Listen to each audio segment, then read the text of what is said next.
Muy bien. Gloria al Señor. Así que, amados hermanos, hoy martes 12, ¿verdad? Hoy es martes 12, martes 13, perdón, hoy martes 13 de abril. Vamos entonces a ir a la sexta clase. Vamos a continuar con el tema de la iglesia imperial. Estamos en ese tema. Hoy lo cerramos. Todos los periodos de la iglesia han sido importantes. Hasta aquí hemos visto, en las tres unidades hemos visto tres periodos de la iglesia. En la primera unidad hablamos acerca del periodo de la iglesia apostólica. Por ende, quiero recordar lo que dijimos al principio. No podemos ser cristianos y no conocer la historia de la iglesia. Es como ser ecuatoriano y no conocer la historia de Ecuador. Es como ser panameño y no conocer la historia de Panamá, ¿verdad? Estaríamos como sin identidad siendo cristianos, pero no conocemos la historia de la iglesia. Esta es una de las razones por la cual hay mucho engaño, por la cual hay mucho sectarismo, muchos movimientos sectarios que han tratado de desacreditar el cristianismo y han persuadido a la gente a ir por otro sendero. Estudiar la historia de la iglesia no es solamente, en esa materia, no solamente abarcamos la historia, sino también vemos parte de lo que es el desarrollo de la doctrina, cómo la doctrina cristiana se fue desarrollando desde el siglo I, cómo se fue tergiversando hasta que nació lo que fue la iglesia católica, apostólica y romana. Ese es el tema que vamos a ver hoy. Hoy vamos a continuar en ese tema de la iglesia imperial. Pero en resumen, hasta aquí, mis hermanos, en la primera unidad hablamos de la iglesia apostólica. Recuerda que también dijimos que la iglesia ha pasado por 7 periodos. El primer periodo fue el periodo de la iglesia apostólica y lo abarcamos en la unidad 1. En la unidad 2 abarcamos en las 2 clases lo que fue el periodo de la iglesia perseguida. Vimos todo lo relacionado con la iglesia perseguida y todos los sucesos importantes que se dieron durante ese periodo. Vimos cómo la iglesia perseveró, cómo el cristianismo, hermano, siguió adelante, siguió su curso, cómo se cerró el canon del Nuevo Testamento, aparecieron los 27 libros, fueron aprobados, surgieron las escuelas de teología, las escuelas de Antioquía, las escuelas de Alejandría. Vimos todo ese periodo hasta que llegamos, después de 10 edictos imperiales, llegamos entonces a lo que fue el edicto de tolerancia con Constantino, donde hubo un cese a las persecuciones, y ahí terminamos esa segunda unidad y entramos en la tercera unidad la semana pasada, que fue el periodo de la iglesia imperial, la iglesia del Estado. Y cuando llegamos ahí a ese periodo pudimos ver el tema de la victoria del cristianismo, cómo, mis amados hermanos, el cristianismo dio un giro total con el edicto de tolerancia. Vimos aproximadamente 10 o 15 cambios que se dieron en la iglesia después de que Constantino dio un cese a las persecuciones. Parece que todo fue una bendición porque las persecuciones cesaron, pero asimismo, mis amados hermanos, el cristianismo dio un giro y muchas de las cosas que sucedieron en este periodo en el que estamos ahora mismo sentaron las bases de lo que fue la iglesia del futuro. La iglesia cambió de forma con el edicto de tolerancia. Y si hacemos un resumen de las cosas que se dieron en ese periodo, podemos ver, hermanos, cómo comenzó la iglesia a construir templos, cómo comenzó esta forma de el ministro parado en una plataforma y 3 hileras de sillas, la gente sentada atrás. Vimos cómo se levantaron grupos como los donatistas, que ya no estaban ahora de acuerdo con lo que era la nueva situación de la iglesia, una situación totalmente transformada. Cómo se levantaron porque no estaban de acuerdo con que la iglesia no fuera perseguida. Constantino, hermano, más que un político, era un estratega.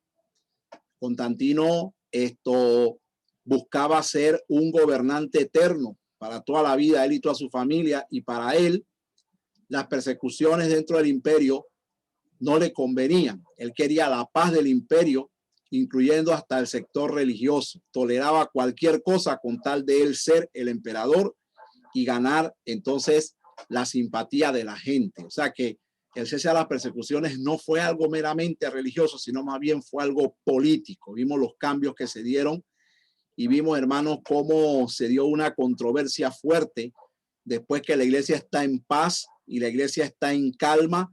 Surgió, hermano, una controversia con un presbítero de Alejandría llamado Arrio. ¿Cuántos se acuerdan de Arrio, hermano, y lo que hablamos la semana pasada? ¿Cuántos recuerdan ese periodo? ¿Qué fue lo que pasó con Arrio, mis amados hermanos? ¿Alguien puede recordarnos? ¿Alguien puede recordarnos qué fue lo que pasó con este personaje llamado Arrio? ¿Qué fue lo que presentó? ¿Cuál fue su propuesta? Es algo base, hermano, conocer esto. Esto no lo podemos olvidar. Usted puede olvidarse de cualquier cosa menos qué fue lo que pasó con los arrianos. ¿Por qué se dio ese conflicto arriano que dio como resultado un concilio? A ver, ¿quién recuerda, mis amados hermanos? ¿Quién puede ilustrarnos un poco en esta parte?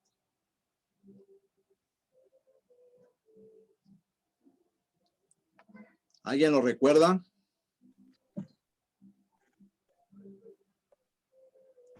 ¿Cuál fue la postura de Arrio, mis hermanos?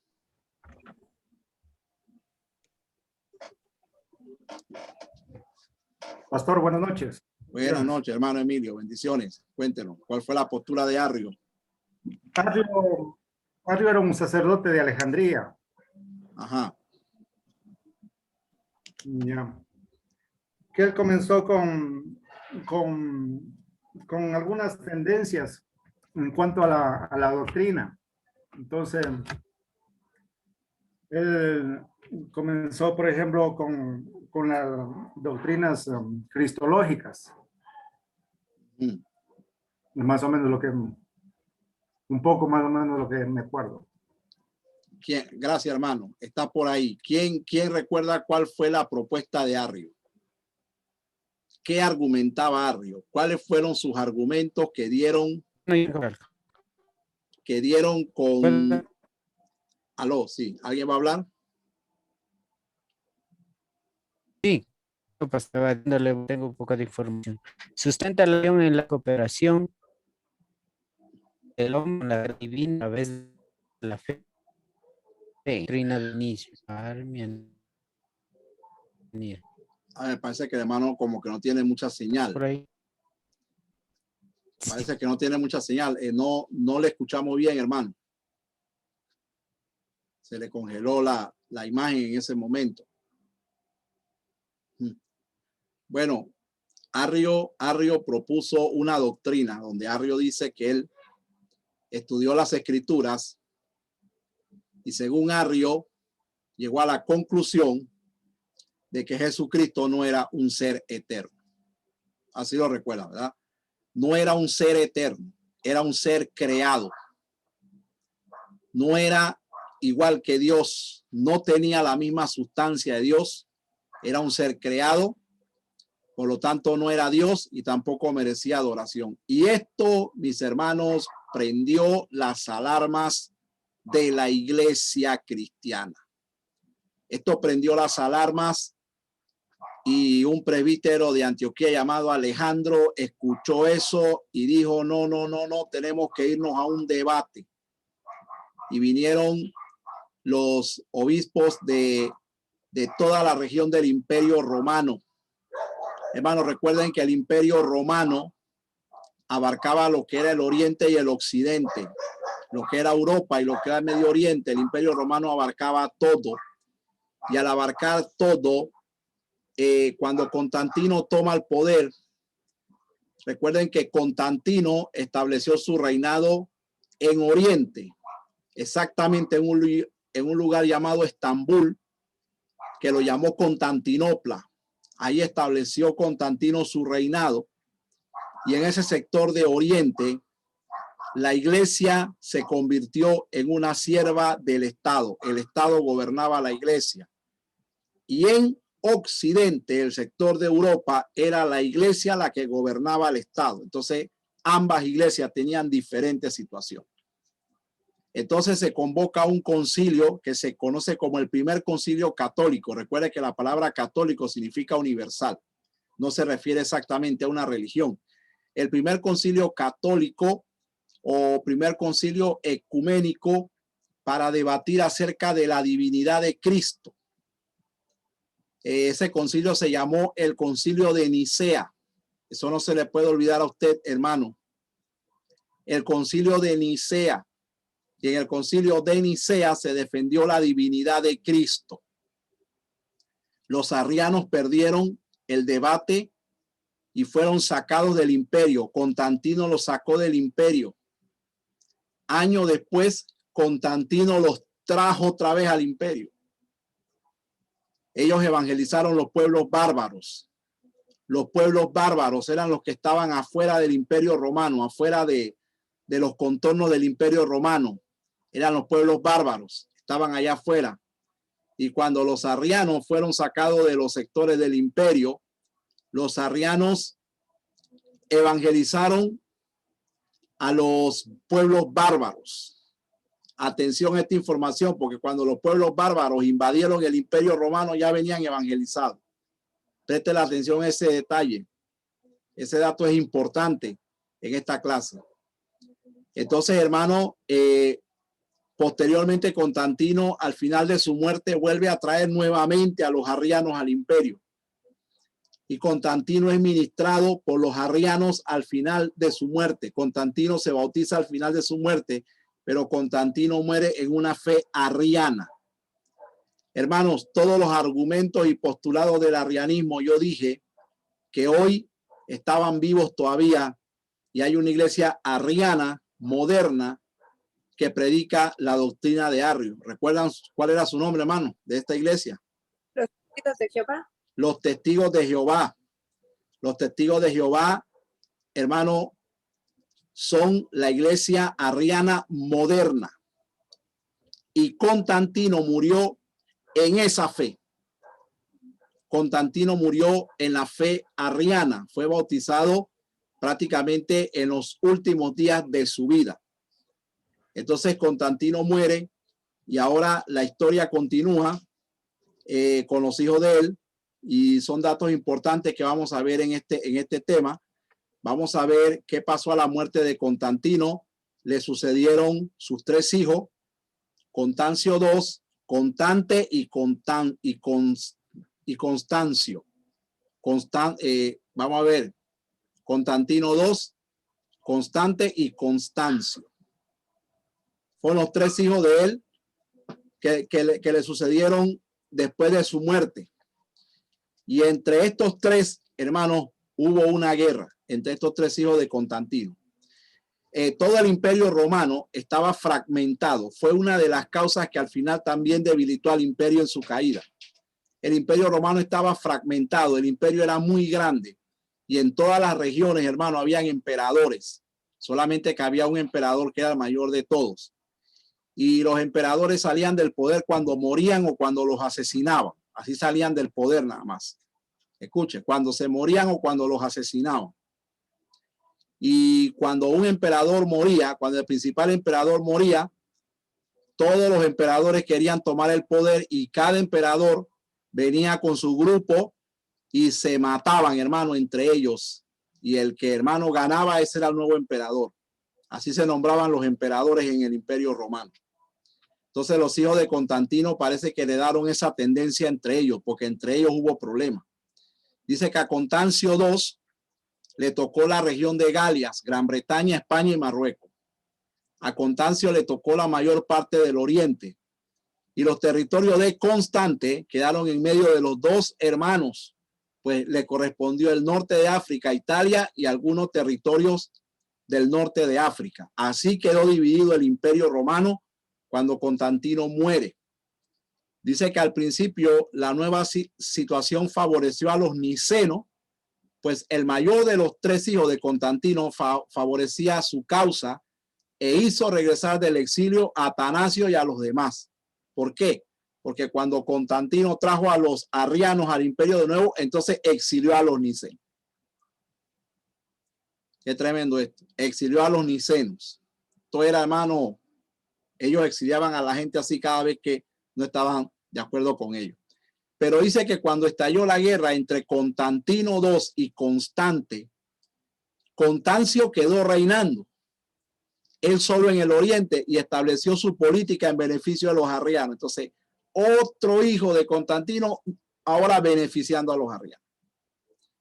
Dice que con el reinado de Constancio la presión fue tan fuerte que los obispos que quedaban dentro del imperio de Constantinopla firmaron una nueva confesión de fe, pero ahora arriana.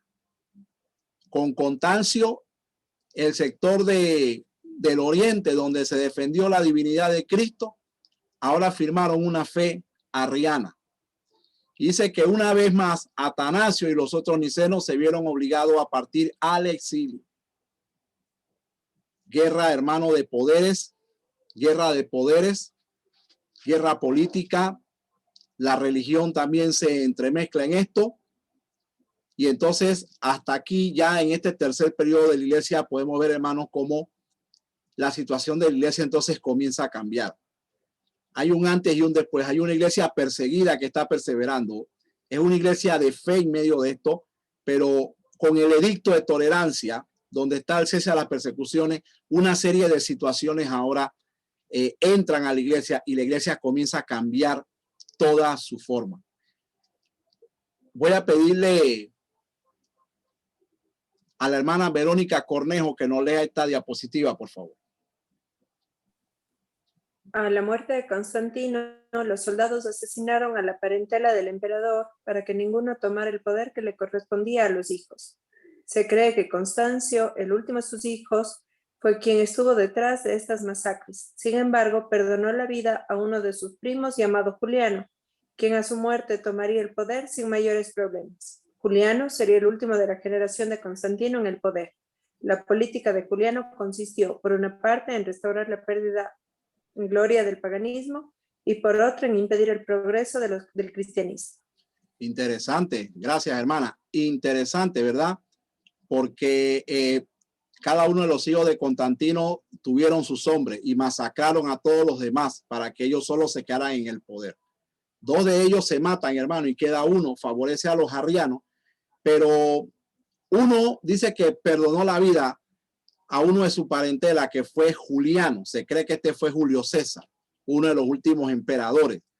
Le perdonó la vida y ese entonces iba a pasar a ser posteriormente el último emperador de la generación de Constantino. Pero ¿por qué hablar de este Juliano, Julio César? Porque él vino con una política diferente después de la muerte de los hijos de Constantino. La política de él consistió entonces en restaurar la pérdida del paganismo, ¿verdad? Acuérdense que el paganismo había perdido fuerza con el edicto de tolerancia y con la construcción de nuevos templos. Ahora este Julio César, este Juliano, ahora según él restaura el paganismo y por otra parte no persigue a los cristianos, no los mata, pero sí dice, hermano, que ahora él iba a impedir el progreso del cristianismo. Entonces, bajo el gobierno de Juliano, los sacrificios a los dioses falsos se restauraron. Él mismo decía, o alegaba, argumentaba, que él era escogido por los dioses para restaurar los cultos. Dice que aunque en su política no persiguió a los cristianos, sí se dedicó a ridiculizarlos con el apodo de Galileos, ¿verdad? Los ridiculizaba. Vamos a traer esto en palabras de nuestro día. Le hacía bullying a los cristianos, ¿verdad? Con el nombre de Galileos. Dice que les prohibió beneficios como ciudadanos y también prohibió la difusión de la doctrina cristiana. O sea, una especie de nueva persecución, pero ahora no a muerte, ¿no? Pero sí ahora en este ámbito doctrinal. Entonces, Juliano, que era un intelectual, porque este hombre era un intelectual, era un filósofo que había pasado por las escuelas de filosofía de aquel tiempo, dice que él escribió obras en las cuales presumía tener conocimiento de las escrituras. O sea, escribía obras en forma de burla acerca de la Biblia y de la persona de Jesucristo. Y esas obras de Juliano se difamaban por todo el imperio. Pero entonces, ¿cómo terminó este hombre Juliano? Voy a pedirle al hermano Rolando que nos lea esto aquí, que fue ya la parte final de la vida de este emperador. Adelante, hermano Rolando. Dice, por último, se dispuso a reconstruir el templo de Jerusalén no porque sintiera simpatías hacia los judíos, sino porque pensaba que de ese modo podría contradecir a los cristianos que pretendían que la destrucción del templo había sido cumplimiento de las profecías del Antiguo Testamento. En todos estos proyectos se ocupaba Juliano cuando le sorprendió la muerte. Muy bien, gracias. Dice que, bueno, Jesús dijo en una ocasión, ¿verdad? Cuando se paró frente a Jerusalén, que le dijeron, maestro, mira este templo, mira qué belleza, mira esto, qué esplendor. Y Jesús dijo, de cierto digo que de esto que ustedes están viendo no quedará piedra sobre piedra. Entonces, los judíos, cuando vieron la destrucción del templo en el año 70 después de Cristo, los judíos de manera acertada creían que esa destrucción del templo había sido el cumplimiento de la profecía que Jesús había dicho que no iba a quedar ahí piedra sobre piedra. Entonces Juliano, haciendo mofa de los judíos, de la persona de Jesucristo y de la Biblia, dijo, yo voy a restaurar ese templo, yo lo voy a levantar para que ustedes vean que lo que su Biblia dice es pura mentira. Yo lo voy a restaurar y vamos a ver dónde quedó la profecía. Y comenzó el hombre de una manera burlesca a restaurar el templo cuando lo sorprendió la muerte. Y se acabó entonces la vida de Juliano y se acabó también la descendencia de Constantino. Se acabó la descendencia de este hombre, se acabó su reinado, se acabó todo, y a la muerte de él, entonces, en el ámbito de la iglesia también va a haber otro giro. Porque ahora, con la muerte de Constantino y de toda su descendencia, el imperio queda debilitado. Primero porque era un imperio donde el paganismo, la inmoralidad, estaban a la orden del día. Era un imperio inmoral, había mucha inmoralidad. Internamente entre ellos estaban divididos. Dice que los soldados habían perdido la disciplina ya de pelear. Y en las guerras entre ellos, atención a este dato, en las guerras internas entre ellos eran entrenados por los bárbaros, por los pueblos que estaban afuera. Y esos pueblos que los entrenaban a ellos estaban codiciando las riquezas de Roma. Así que ellos mismos estaban pretendiendo querer entrar, y a la muerte de Constantino como que se abre una puerta, como que queda el espacio para que los pueblos bárbaros que están afuera ahora puedan entrar y puedan invadir el imperio. Entonces, vamos, antes de continuar con lo que es la caída del imperio romano, que es lo que viene a continuación, quiero tocar algo acerca de esta parte que muy bien podía empezar de la siguiente manera. Mientras tanto, hermano, la vida monástica que había iniciado hacía unos siglos antes, cuando hablo de la vida monástica, me refiero a los monasterios, que había empezado por allá por finales de la era apostólica, donde los cristianos se retiraban hacia las montañas de Egipto, hacia el desierto de Egipto, a la vida monástica, porque había mucha mundanalidad y la iglesia de hecho había sido tocado por la mundanalidad. Ahora en este periodo la vida monástica cobró más fuerza y se dice que en ese tiempo, aunque los cristianos se separaban, primeramente la semana pasada hablamos del desarrollo del monaquismo, pero en ese tiempo los cristianos se separaban pero seguían siendo parte de la sociedad. Ahora bien, en esta época, que es la época imperial, la mundanalidad siguió creciendo y siguió afectando a la iglesia, y por lo tanto continuó el desarrollo del monaquismo en respuesta a esta situación donde la iglesia prácticamente se había llenado de gente pagana, la teología se había mezclado con filosofía y mucha gente se apartaba a los monasterios, a las cuevas, se apartaban para mantener una vida ascética, apartado del pecado, de la mundanalidad, se dedicaban a la oración y allá estaban esperando la segunda venida de Cristo. Ese fue el movimiento que inició en Egipto.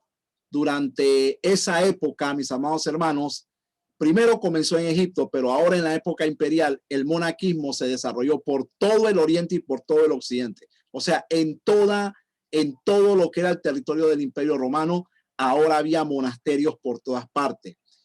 Dice que en ese periodo se consideró a Antonio. Yo creo que es el que le dicen San Antonio, ¿verdad? Aquí en mi país hay un lugar que se llama San Antonio en honor a una deidad, a una imagen de esta. Es este señor. Dice que se consideró a San Antonio como el fundador del monaquismo por ser ejemplo a otros en la vida monástica y en la vida asceta, ¿verdad?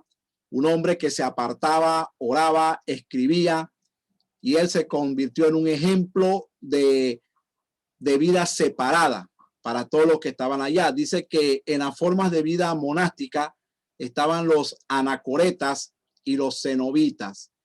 Mis hermanos, de esa pregunta no se van a escapar en el segundo parcial, ¿verdad? ¿Quiénes eran los anacoretas y quiénes eran los cenobitas? Los anacoretas eran los que se separaban solos, los que estaban solos en las cuevas, en las cavernas, separados en la vida monástica por allá, y los cenobitas eran los que se separaban en grupos, se separaban en familia. Entonces, en la vida monástica, en la forma de vida monástica, entonces se dieron estos dos grupos, los anacoretas y los cenobitas. Y también apareció en ese tiempo la ley de Benedicto en el año 529 después de Cristo, que fue la ley del Benedicto, que todavía usted oye por ahí, hermano, cuando se habla de la Iglesia Católica, que fue finalmente la que oficializó los monasterios en toda Europa. Iglesia imperial, se está desarrollando la mundanalidad en la iglesia, los problemas cristológicos,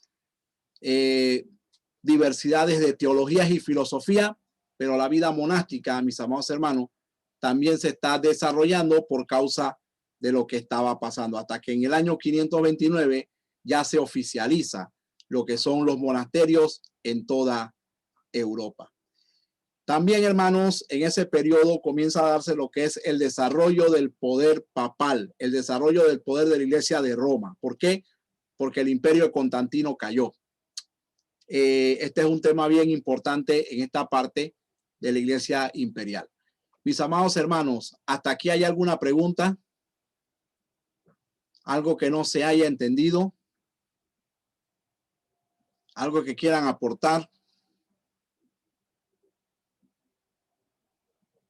De los anacoristas, por favor, pastor, la explicación otra vez, si puede darnos qué han hecho.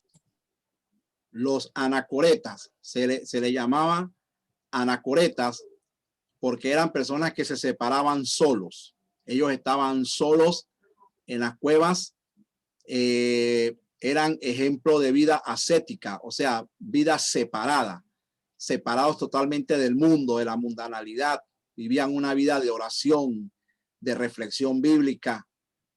Así vivían ellos, ¿verdad? Y uno de los que se les consideró un gran ejemplo fue a San Antonio en ese periodo. Entonces, a ellos se les llamó los anacoretas porque estaban solos. Esa era una forma de vida monástica, y la otra forma de vida monástica era la de los cenobitas.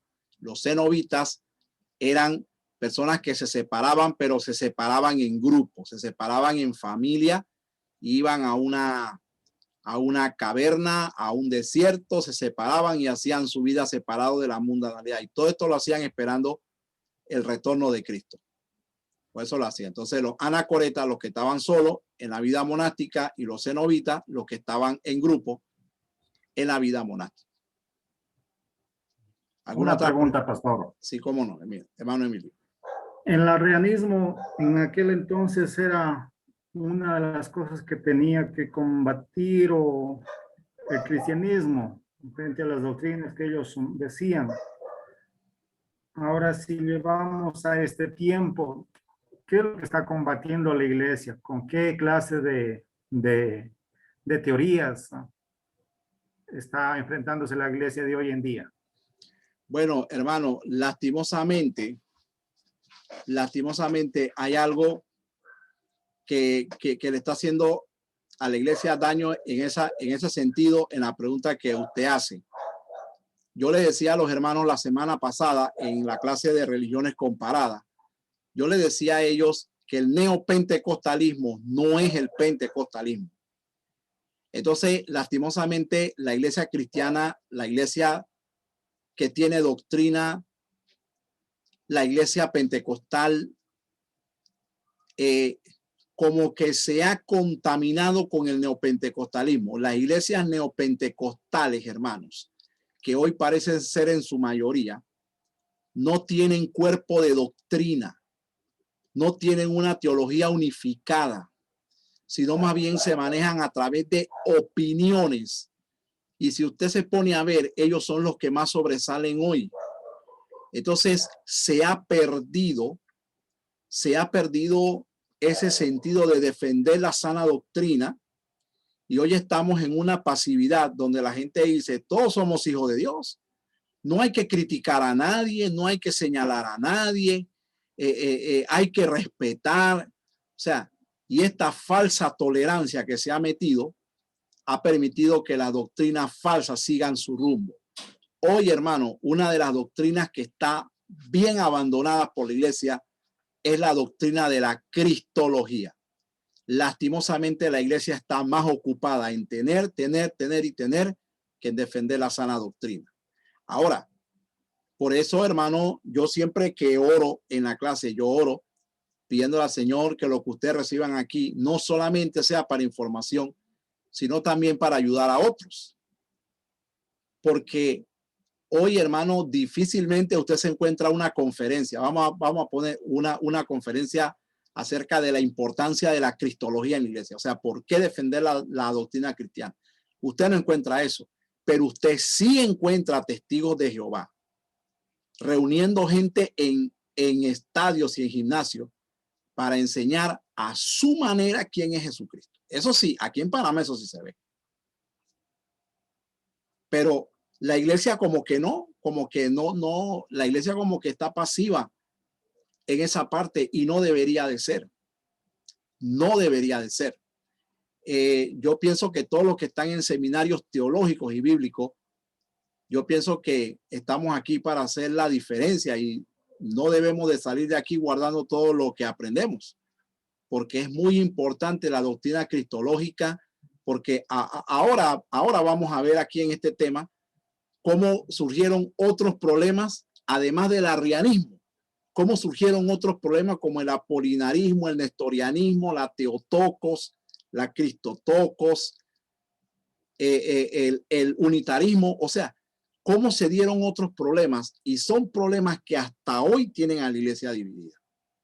Pero sí deberíamos nosotros despertar en ese sentido de defender la sana doctrina. Las conferencias pentecostales son más bien para cómo tener dinero, cómo ahorrar, cómo administrar, cómo hacer, pero muy poco vemos que se estén dando conferencias para debatir este tipo de temas o para salvaguardar esta sana doctrina. Bueno, hermano, si usted me pregunta, ¿qué está haciendo la iglesia? Pastor, Yo le diría que está pastor, haciendo muy poco. Dígame, hermano Rolando. Escuchándolo, estaban antes leyendo lo que te envió, ¿no? Y ahí había una partecita donde dice que el hombre que solamente habla del hombre de Dios, creo que ya ahí está el tema del pastor o cualquier hombre que se está levantando.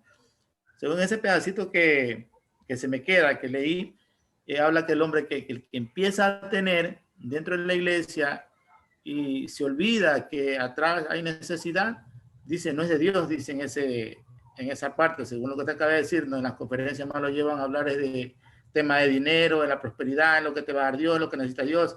Como dijo por ahí Maldonado, ¿no? Le dice a Dios, oye, tú le das la riqueza, dice eso de allá, le das, ahora yo quiero también los míos, pues. Entonces, ¿cómo nos puede orientar sobre esa pregunta en ese que acabamos de leer?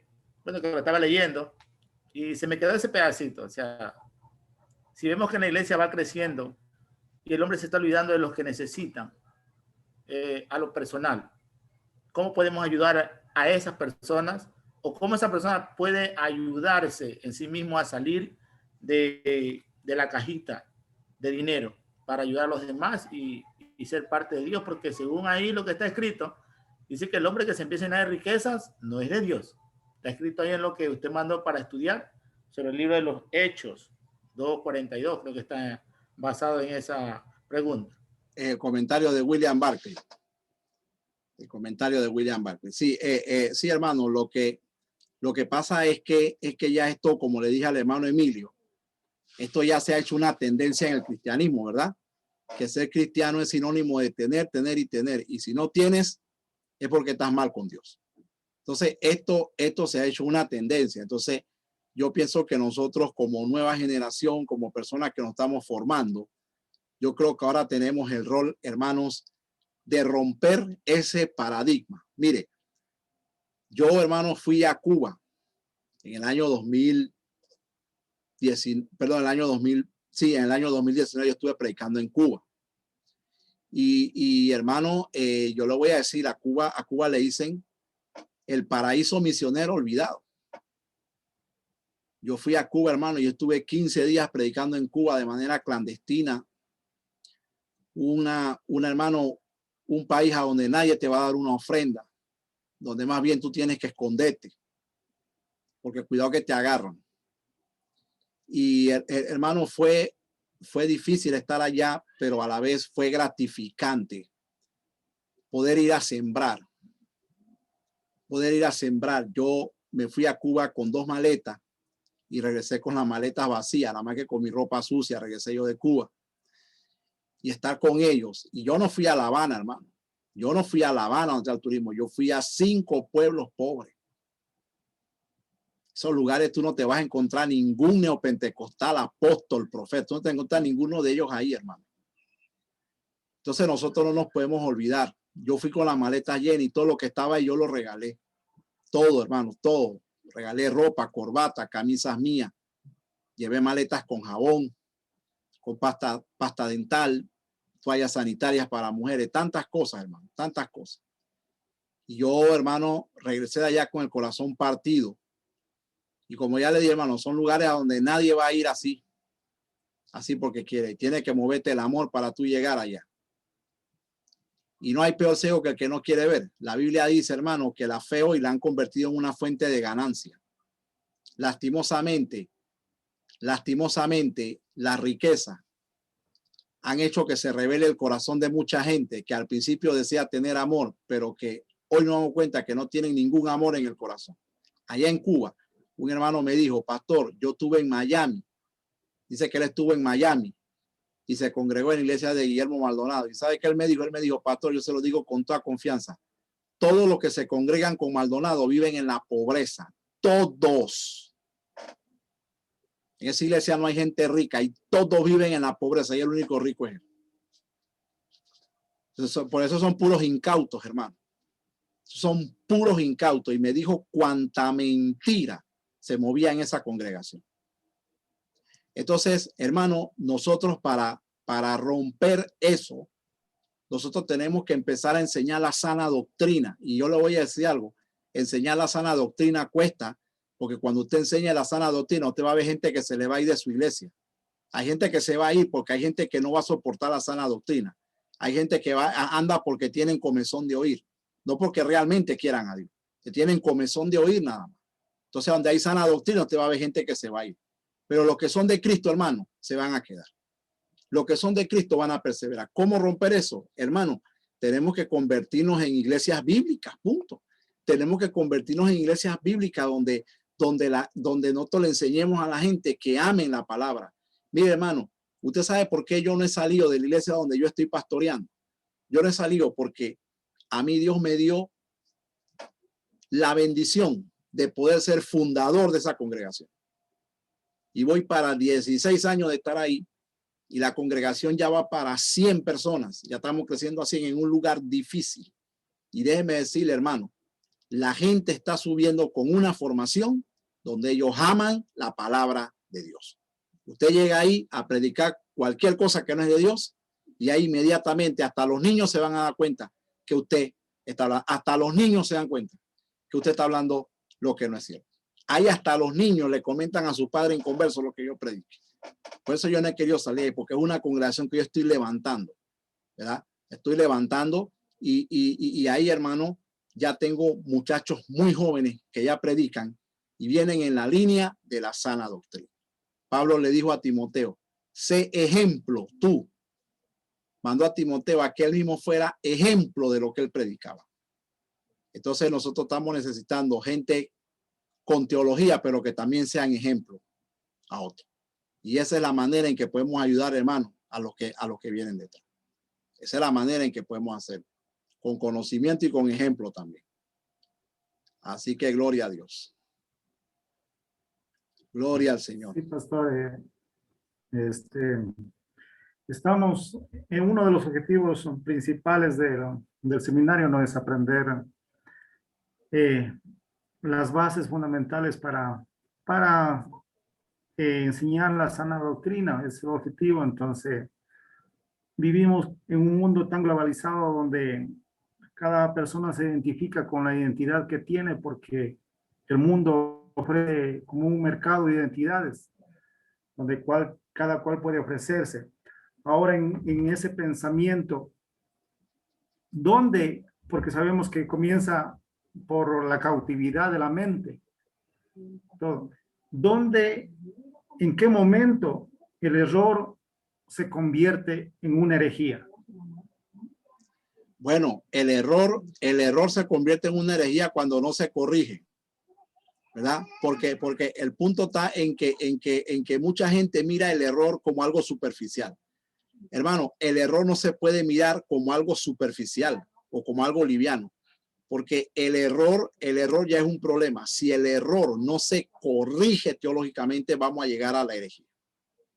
Vamos a llegar ahí. Y cuando hacemos así, hermano, ya nos convertimos en una secta, porque hubo un error que nadie corrigió. Hubo un error donde nos quedamos callados y dijimos, no, ni modo, eso es de Dios, qué sé yo. El error hay que corregirlo, hermano. El error se convierte en herejía cuando no se corrige. Ahí vamos camino a la herejía y camino a convertirnos en un movimiento sectario. Muy bien. Qué bueno, hermano, por las preguntas y por las interacciones. ¿Alguien más tiene preguntas, hermano? Veo hermanos aquí, gloria al Señor. Hay hermanos que preguntan, otros que no preguntan. Dirán, bueno, pastor, estamos recibiendo, no se preocupe. Bueno, hermanos, vamos a hablar ahora del desarrollo del poder de la Iglesia de Roma, porque se está dando la vida monástica. Pastor, solo una curiosidad nada más. Sí, es una curiosidad. Diga. Con respecto a esto, por ejemplo, al tratar de educar a una iglesia, por ejemplo, que de pronto en sí las personas no se atreven a decirle, por ejemplo, que no es una doctrina sana lo que se le está predicando, y de pronto los líderes, ellos no dan la posibilidad a corregir esa situación. ¿Cuál sería la forma o el método para poder encaminar, digámoslo así, a la doctrina verdadera, que en este caso sería así? Porque a la cuenta perdería más la iglesia misma que están dentro, los miembros, que principalmente los pastores, digámoslo así. Bueno, es un poco difícil, hermano Luis, porque todo parte del pastor. Mire, si el pastor, la cabeza, no le interesa la enseñanza, así mismo va a venir la gente. Entonces, el problema está en que hoy, y lo digo con mucho respeto, sí, con mucho respeto, hoy hay una tendencia en los evangélicos de una admiración excesiva a la figura pastoral. Hermano, a los pastores hay que amarlos, hay que respetarlos, hay que honrarlos, pero ojo, cuidado con llegar a una admiración excesiva a tal punto de que tú estás mal y aunque tú estés mal, yo estoy contigo. Cuidado con esa parte. Porque el problema es que estas congregaciones no se corrigen porque partiendo desde arriba no se ponen las pautas. Entonces los que vienen detrás vienen de esa misma forma. Por ejemplo, aquí en el seminario en Panamá, yo tuve 2 alumnos que se me acercaron y me dijeron, el pastor no me permite estudiar.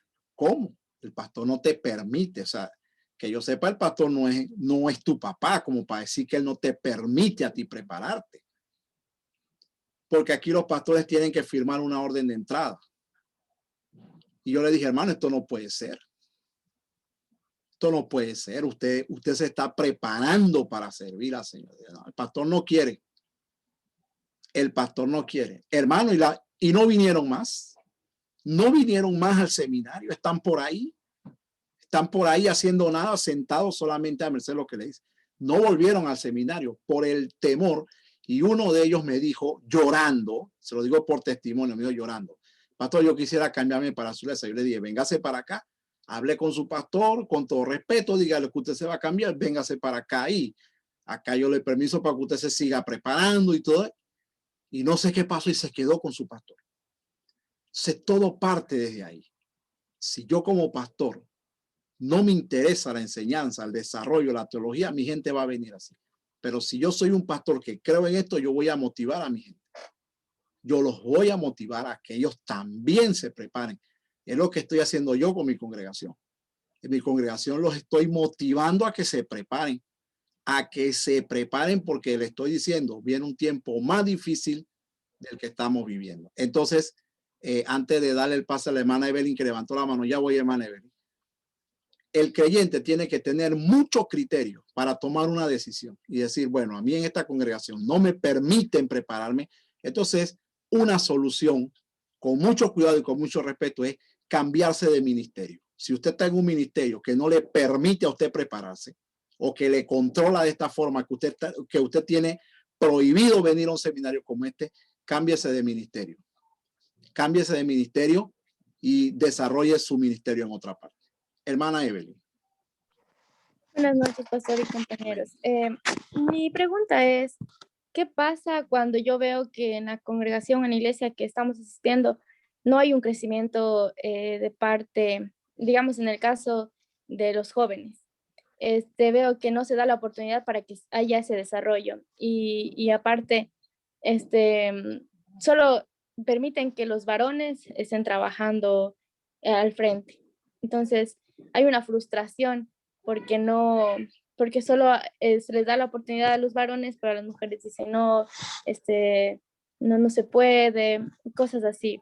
¿Qué se podría hacer en ese caso? Porque en mi caso yo a veces me frustro, yo quisiera que puedan participar, que podamos apoyar más, porque veo que es lo mismo de siempre, la misma rutina, pero hay estos choques en cuanto a la oportunidad del desarrollo.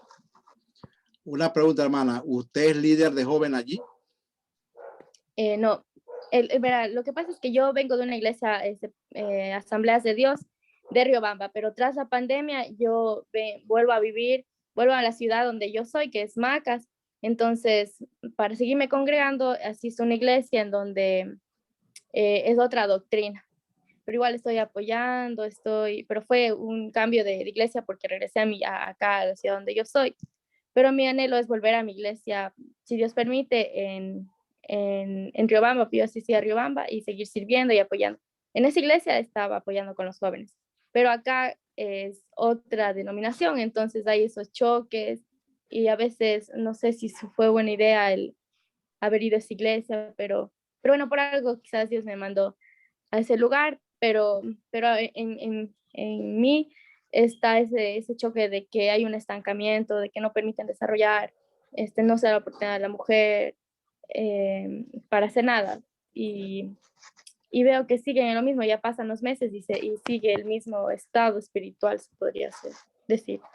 Ok, estos movimientos evangélicos que no le dan participación a la mujer son movimientos sectarios.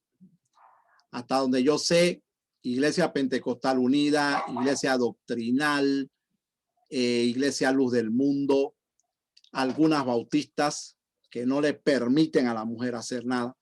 Son movimientos sectarios y si usted me está preguntando qué hacer para cambiar eso, está un poco difícil, hermana, porque esos son esquemas que vienen de muchos años, son esquemas, son tradiciones. Yo atendí una familia que venía de una iglesia de esta, donde la mujer no podía hacer nada, donde la mujer era prácticamente sometida. Y le cuento, hermana, que es una barrera difícil de romper. Se puede hacer, pero el choque que creo que usted me está diciendo siempre está cuando se predica la doctrina sana. O sea, cuando se predica la Biblia aparece el choque, porque ellos tienen su interpretación muy privada de lo que es la Biblia y de lo que es la mujer. Y eso es algo, hermano, que ellos no lo van a aceptar. Entonces, este es un movimiento sectario y si usted intenta cambiar algo ahí o enseñar algo bíblico ahí, créame, hermana, que va a tener un choque y bien grande con todo un sistema eclesiástico que cuidado, que por más de un siglo ha creído esto. Entonces, quizás no fue buena idea y usted sin darse cuenta cayó en una secta, porque eso se llama discriminación. O sea, yo no puedo discriminar a los jóvenes, yo no puedo discriminar a las damas. Hay personas en la congregación que se les discrimina por otras cosas. Entonces, yo pienso, hermana, que en ese caso sería predicar a la persona que usted pueda predicarle, pero le advierto, no todos van a aceptar lo que usted va a predicar. No todos lo van a aceptar, porque es la tendencia hoy en nuestras iglesias. El amor excesivo a la denominación, al pastor, y sea lo que sea, aunque estén mal, yo me quedo aquí.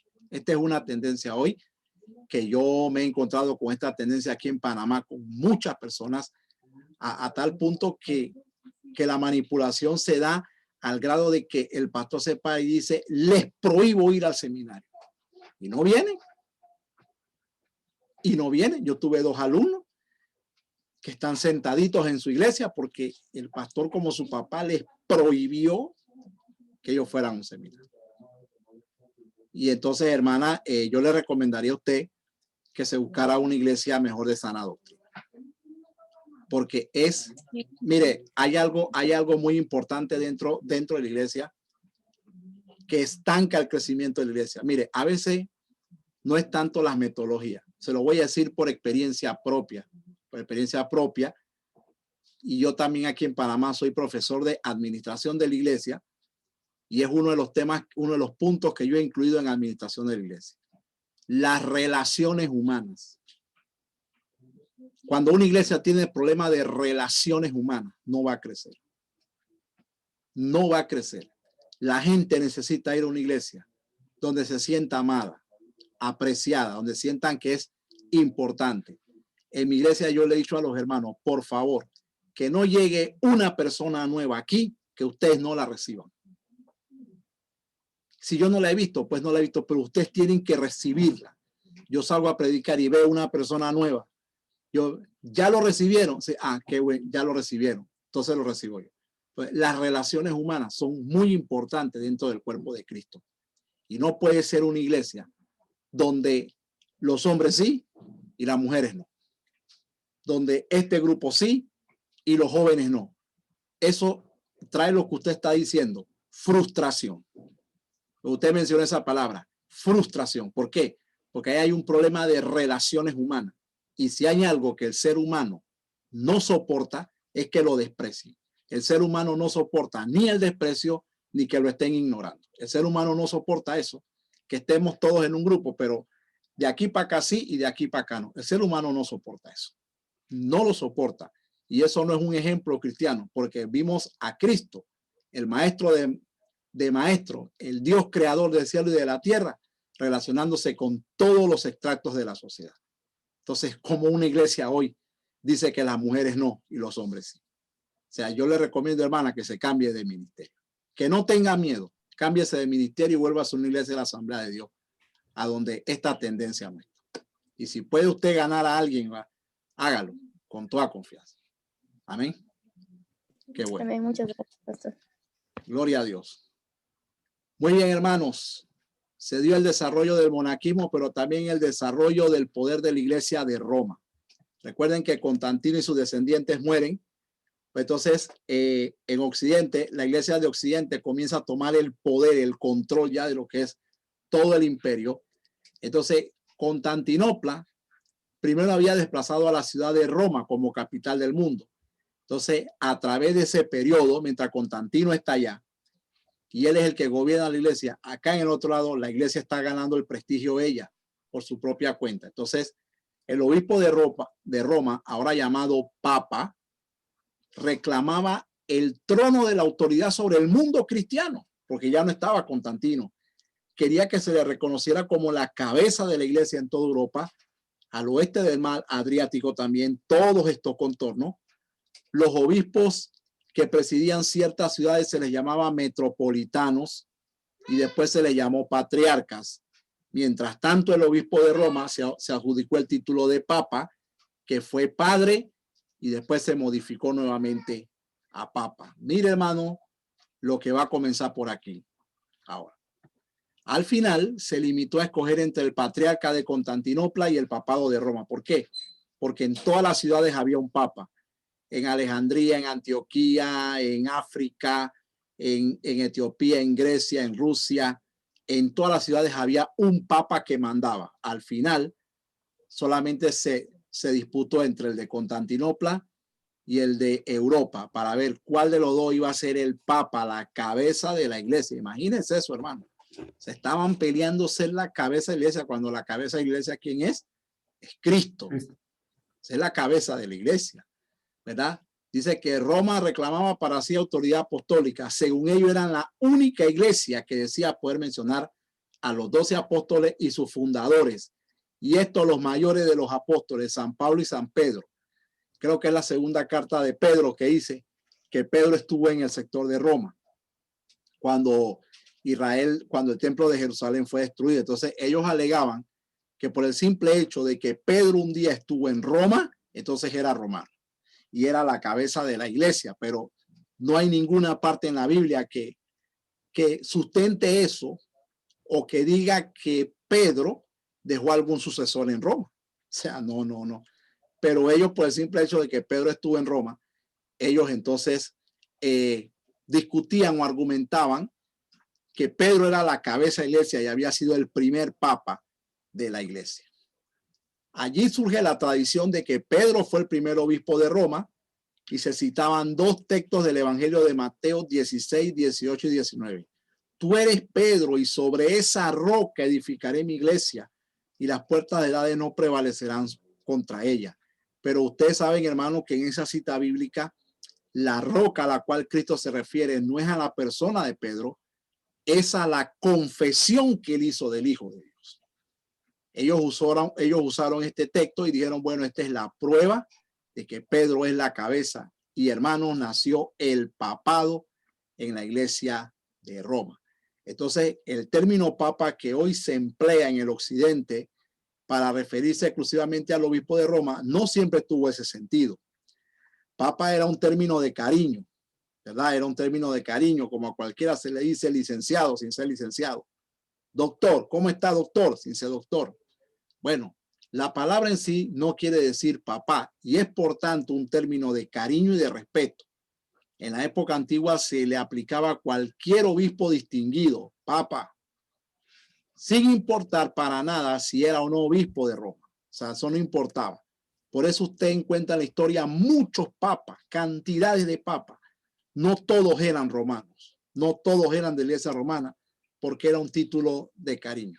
Así, por ejemplo, hay documentos antiguos que se refieren al Papa Cipriano, al Papa de Cartago, al Papa Atanasio, al Papa de Alejandría, ¿verdad? Y es un error, escúcheme, hermano, es un error decir que todos esos papas eran católicos, hermano, o que pertenecían a esta iglesia tradicional. No, mis hermanos, no. Estos eran papas. Hasta aquí todavía la iglesia católica esta que existe hoy todavía no existía. Entonces dice que mientras en el occidente el término por fin se reservó exclusivamente al obispo de Roma, en varias partes de la iglesia oriental continuó utilizándose con más liberalidad. En Oriente cualquiera era papa, en Roma solamente una sola persona. Hermano Edwin, léanos aquí, por favor. Amén, pastor. En todo caso, la cuestión más importante no es el origen del término mismo papa, sino el modo en que el papa de Roma llegó a gozar de la autoridad que tuvo durante la Edad Media y que tiene todavía en la Iglesia Católica Romana. Los orígenes episcopado romano se pierden en la penumbra de la historia. La mayor parte de los historiadores, tanto católicos como protestantes, concuerda en que Pedro estuvo en Roma y que probablemente murió en esa ciudad durante la persecución de Nerón, pero no hay documento antiguo alguno que diga que Pedro transfirió su autoridad apostólica a sus sucesores.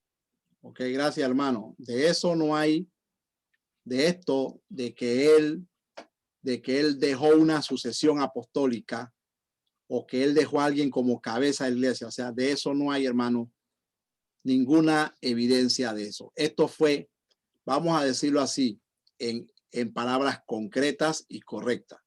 El papado de hoy fue un invento, ¿sí? Ni siquiera es una doctrina. Y pararse a discutir temas como que Pedro tiene el primado de la iglesia, porque esos son debates que se ven por internet, ¿verdad? De que si Pedro tiene el primado de la iglesia o de que la autoridad de Pedro es el fundamento del papado. Hermano, eso es una necedad. La historia nos cuenta claramente que el papado que surgió después en Roma fue un invento, fue una especulación, no fue una doctrina bíblica ni siquiera. Claro, acompañado de una falsa interpretación de la Biblia, ¿no?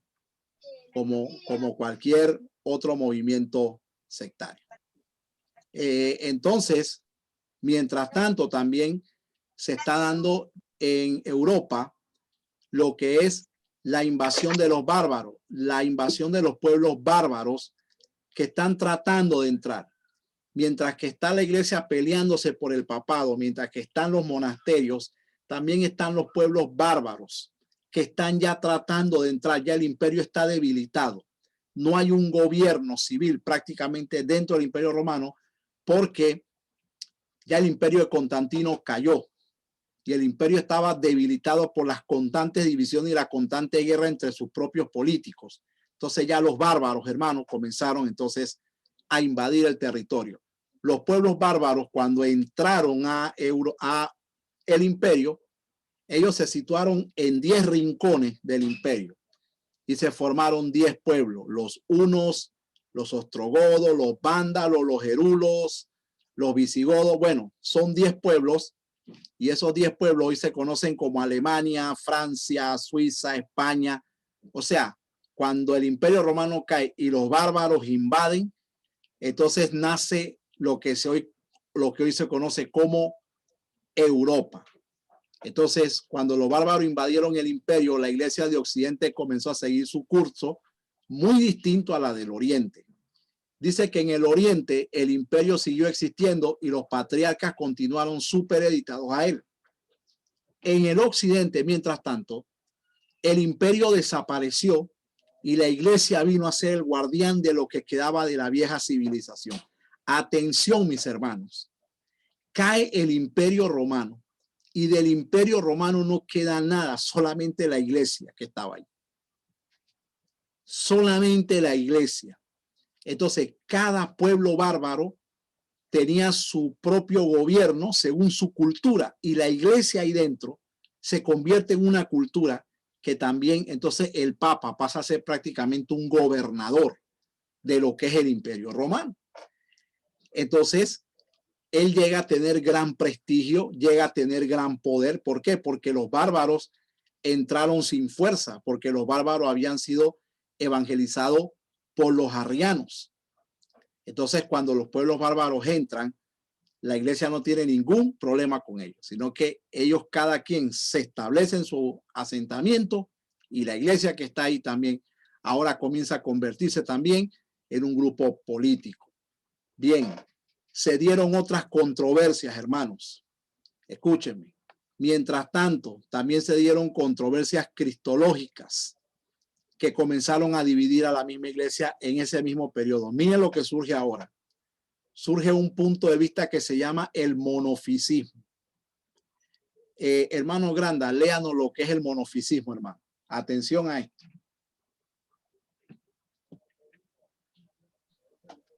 Ya, amén, perdón.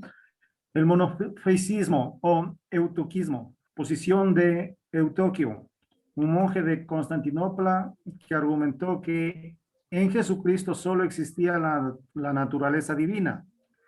En el presente, la iglesia copta, la iglesia apostólica armenia y la iglesia ortodoxa de la India, entre otros grupos, siguen la doctrina monofisita para el catolicismo. El monofisismo es una herejía. El monofisismo fue la causa del segundo concilio ecuménico en 381 después de Cristo, en el concilio de Constantinopla. Interesante, el segundo concilio. El primero fue por el arrianismo. El segundo es por el monofisismo, ¿verdad? Un hombre llamado Éutico que dice que en Jesucristo solamente había la naturaleza divina, no era 100% hombre. Otro problema, hermano.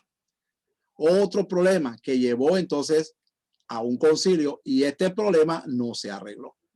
Surgió, dice aquí que los dos primeros concilios de Nicea y Constantinopla, entonces se vieron debatiendo el asunto de la divinidad de Cristo. Las controversias cristológicas tenían profundas raíces en diversos modos de ver la fe cristiana y la tarea de la teología. O sea, cada quien tenía su punto de vista.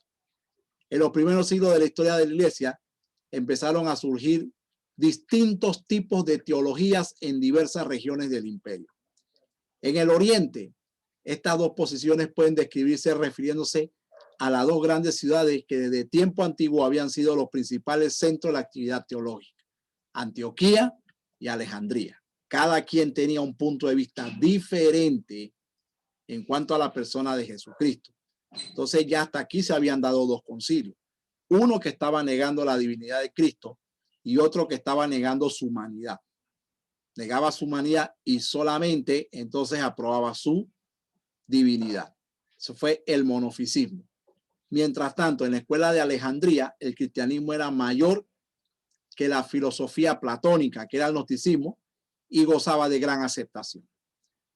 Desde este punto de vista, al tratar acerca de la persona de Jesucristo, lo que les importaba a los teólogos alejandrinos eran sus funciones como maestro de verdades eternas, como revelación del Padre inefable. Su humanidad no era el instrumento mediante el cual el verbo divino se comunicaba con los seres divinos. Por lo tanto, los teólogos alejandrinos subrayaron sobre la divinidad de Jesucristo. Entonces la iglesia ya está dividida, ¿verdad? Ya está dividida internamente. Hay quienes creen en un Cristo divino y hay quienes no creen en un Cristo divino. Hay quienes creen que él fue solamente terrenal y hay quienes creen que él no fue terrenal, sino solamente divino. Y hay unos que creen que él fue un ser creado. O sea, diferentes puntos de vista, diferentes controversias teológicas, aparte de que está están los monasterios, ¿verdad? Está desarrollándose un poder papal, pero también hay controversia en cuanto a la persona de Jesucristo. En cuanto a la escuela de Antioquía, voy a pedirle a la hermana Paola que nos lea aquí acerca de la escuela de Antioquía. Amén. La escuela de Antioquía. Los intérpretes antioqueños percibían la Biblia como una narración que contaba las relaciones de Dios con su pueblo y su creación. Por lo tanto, en Antioquía percibían a Jesús como alguien que se había unido a la humanidad. Desde esa perspectiva rechazaban toda interpretación que negara su humanidad. Muchas gracias. Muchas divisiones, hermano. Controversias cristológicas y entonces vino la de Apolinario. Esta de Apolinario es bien interesante. Esto que este hombre Apolinario ahora viene a argumentar. Voy a pedirle a ver a quién. Voy a pedirle a la hermana Victoria Cornejo que nos lea lo que el apolinarismo dice. Léanos, por favor, hermana Verónica Cornejo. Apolinario, quien refutó el arrianismo, argumentó que mientras Jesús tenía un cuerpo verdaderamente humano, movido por los impulsos que mueven a cualquier cuerpo humano, el alma animal, su mente era puramente divina. En él, el verbo ocupaba el lugar que en los demás seres humanos tiene el alma racional. Aunque esta explicación a primera vista parecía satisfactoria, pronto hubo quienes se percataron de sus peligros. Un cuerpo humano con una mente y personalidad puramente divinas no es verdaderamente un ser humano. La controversia duró algunos años, pero los argumentos de los antioqueños eran tan fuertes que a la postre Apolinario y sus seguidores tendrían que ser condenados. En Roma, el obispo Dámaso y otros obispos de Occidente condenaron las doctrinas de Apolinario, concordando con los antioqueños en que tal explicación destruiría la doctrina cristiana de la salvación. Muchas gracias, hermana. Entonces, la doctrina apolinaria, ¿verdad? Que dice que mientras que Jesús tenía un cuerpo verdaderamente humano, movido por los impulsos humanos, su mente era puramente divina. Eso como que no, o sea, como que estaba un poco fuera de orden, ¿verdad? Como que yo soy humano y movido por impulsos humanos, pero tengo una mente divina. Eso como que no está, eso como que no está bien. Pero fue un punto de vista, fue una controversia, fue un punto de vista teológico que apareció también en ese periodo, hermanos, y que formó un concilio, porque cada quien en la iglesia, o sea, la iglesia estaba dividida a tal punto que cada quien tenía su propia teología. El imperio romano cayendo, los monasterios por allá, el desarrollo del poder papal, unos están peleándose quién es el papa, mientras tanto otros, hermanos, están argumentando sus diferentes puntos de vista teológicos, y eso tiene la fe cristiana dividida y fragmentada. Por eso es importante estudiar todo esto, porque la mayoría de estos puntos de vista, mis amados hermanos, hasta hoy prevalece. Hasta hoy. Vamos a ver en qué terminó todo esto. Miren este problema. Por ejemplo, voy a pedirle a mi hermana Marjorie que me lea esto. Otro de los problemas que se estaba dando simultáneamente. Léame esto, hermana Marjorie, por favor. Amén. En el siglo III todavía sonaban los puntos de vista de Teodoro y Sabelio. El monarquianismo dinámico, Teodoro, Jesús, hombre normal revestido de poder, no es Dios. El monarquianismo modalístico, Sabelio, el Padre, el Hijo y el Espíritu Santo son modalidades de un solo Dios y no hay tres en uno. Wow. Ahora atacaron a la Trinidad, hermanos. Destruyeron la Trinidad y formaron un monarquianismo. No hay Trinidad para este hombre llamado Sabelio. No hay Trinidad, sino que Dios es una modalidad, ¿verdad? Dios es una modalidad. Es una persona que puede ser tres. O sea, puede ser, yo una vez escuché a uno, bueno, esta iglesia en la actualidad se llama Jesús Solo, para que sepan, esta iglesia en la actualidad se llama Jesús Solo. Y esta es una de las iglesias que desprecian a las mujeres, hermano. Bueno, antes estaba, como nuestra hermana Evelyn está hablando, esta es una de las sectas evangélicas hoy que desprecian a las mujeres, que las mantienen a un lado. Este grupo, lo que ellos enseñan, surgió en el siglo II y III. No es nada nuevo, no es nada nuevo. Yo escuché a uno una vez decir, y me llamó la atención, decir que Dios era como un actor de Hollywood. Dice, Él es una persona, pero puede ser tu papá, puede ser el hijo y puede ser un Espíritu Santo a la vez. Entonces, mientras que hay controversia escatológica, hay por otro lado otra controversia que está desmantelando la Trinidad divina. Mire esto, y están poniendo la Trinidad como una modalidad y el otro poniéndolo como un monarca dinámico. Dios es un monarca y se llama Jesús, ¿verdad? Y en Jesús están las tres personas. Punto. Dice Jesús, hombre normal, revestido de poder, pero no es Dios. Interesante. Mientras hay controversias escatológicas, también hay controversias trinitarias, por un lado. Entonces, cada quien tenía su manera de ver el cristianismo. Yo voy a pedir a la hermana Evelyn que nos lea el punto de vista de Nestorio, obispo de Constantinopla. Y presten atención a lo que la hermana va a leer. Y miren lo que va a empezar aquí. Adelante, hermano. Dice Nestorio, obispo de Constantinopla. El motivo inmediato de la controversia fue el término Theotokos, que se aplicaba a la Virgen María debido a la admiración excesiva de su persona durante en el siglo V. Theotokos, que se traduce generalmente como Madre de Dios, literalmente quiere decir paridora de Dios. La controversia no era de carácter mariológico, sino cristológico.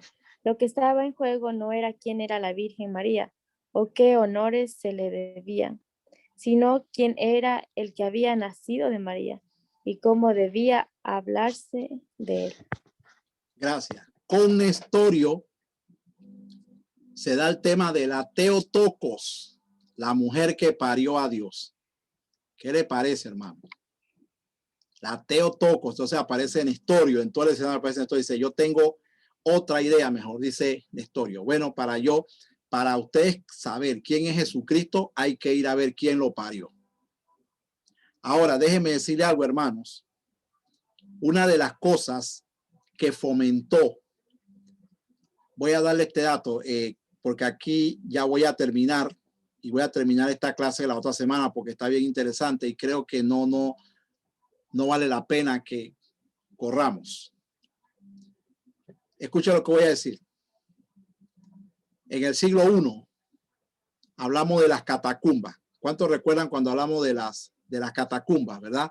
Y yo creo que antes de venir a esta clase, creo que usted oyó hablar de las catacumbas.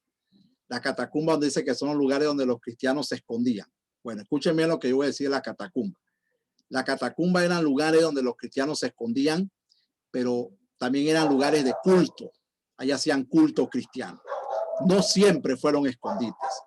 Las catacumbas eran los lugares donde estaban sepultados los mártires cristianos. Están muchos mártires. Los mártires cristianos los sepultaban ahí. Bueno, escuchen bien. Los cristianos hacían cultos ahí con la idea de que al hacer cultos ahí, estos difuntos le iban a dar poder. Y ahí, en la catacumba, surge una admiración excesiva a la Madre de Jesús. Y muchos cristianos que están ahí se retiran al desierto de Egipto porque no estaban de acuerdo. Decían, no hay por qué admirarla a ella ya. No hay por qué admirarla. Ellos se van. Ustedes han visto a la Iglesia Católica diciendo que ellos son la verdadera iglesia. Pues presten mucha atención y sean muy maduros, hermano. Fue ahí en las catacumbas donde nació esta tendencia. Cuando Constantino toma el poder, hermano, entraron las imágenes a los templos, pero como recordatorios. Y entre eso fue la imagen de María. Como recordatorios, no como símbolos de adoración. Estas imágenes comenzaron a ser adorados en el otro periodo que vamos a ver después. Y vamos a ver con qué argumento fue esto. Entonces, hermano, Nestorio revive algo que parece que ya estaba muerto. Nestorio dice, bueno, mientras estos están discutiendo que Jesús es humano, que no es humano, que si es divino, que es creado, que no es creado, él dice, Nestorio en su teología dice, bueno, para saber quién es Cristo, tenemos que saber quién fue la que lo parió. Y él argumenta, propone un argumento teológico que él lo llama la Theotokos, la paridora de Dios, la mujer que parió a Dios. Entonces, él termina argumentando para la bajada de que Dios le dio a Jesús la naturaleza divina y que María le dio la naturaleza humana. Y entonces ya no era la Theotokos, la convirtieron en la Cristotokos. Tengan bien este dato con Nestorio, porque estas controversias cristológicas hasta hoy nos han tocado.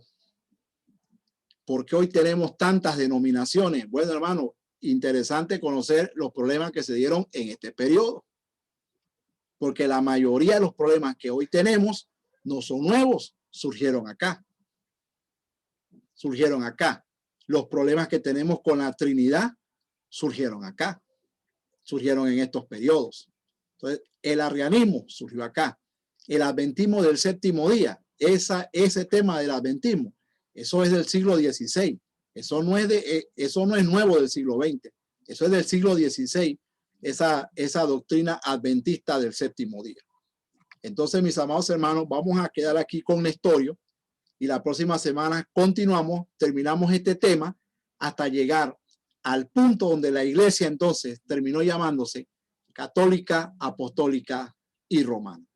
Muy bien, mis amados hermanos, se nos fue el tiempo y damos la gloria y la honra a Dios por esta sesión número 6.